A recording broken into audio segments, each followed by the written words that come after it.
Hey guys, Jay here, welcome to Eons of Battle, and today I'm going to show you how I make scale rivets. This video was brought to you in part by our patrons at Patreon.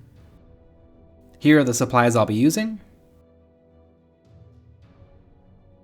So to show you this process, I'm going to show you how I made this small gene stealer called Emblem, and how I added the rivets to it. First thing I did was I found a gene stealer icon that I liked. I then cut it out of the sprue. Now to do things like this, where I don't have enough room to get in a sprue cutter, I like to use a number 45 hobby cutter.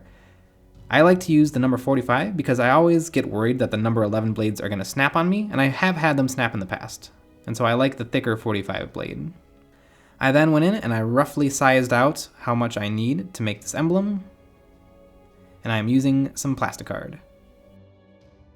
I then went back to my number 45 hobby blade and I score and broke my horizontal lines.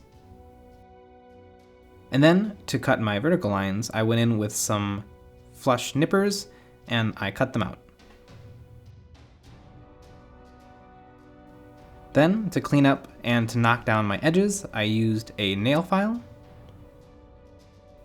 Now that I had my plate done, I then took a little bit of super thin plastic glue and I added my emblem to it. Now it's time to add my rivets. So the first thing I do is I decide where I want my rivets. I always make pencil marks. I always find that when I don't do this sort of prep work, I always end up having some missteps. So I always make sure that I do the necessary prep work. I then went in with a pin vise and a drill bit that is the correct size of the rivets that I want to make, and I drilled some small little holes, not going all the way through the plastic. Now for my rivets, I'm going to be using pop micro beads. These are tiny glass beads, and they're actually varying sizes in each container, and so you have to be a little bit selective on what size you want to use. And then to place, the first thing I do is I place a little bit of super glue with the tip of a pin into each hole, and then I put a little bit of white glue, or Elmer's glue, on the tip of my sewing needle, and then I very carefully pick up each microbead and I place it down. Now the super glue should be plenty strong enough to hold these beads in place.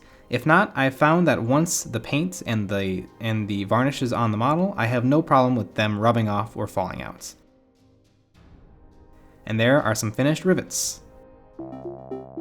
I hope you guys enjoyed the video. As always, you can leave a comment if you have any ideas or techniques you'd like to see us do. You can support us at Patreon, and you can follow us at Facebook at EOB Fans, and you can follow us at Twitter at EonsOfBattle. Thanks for watching.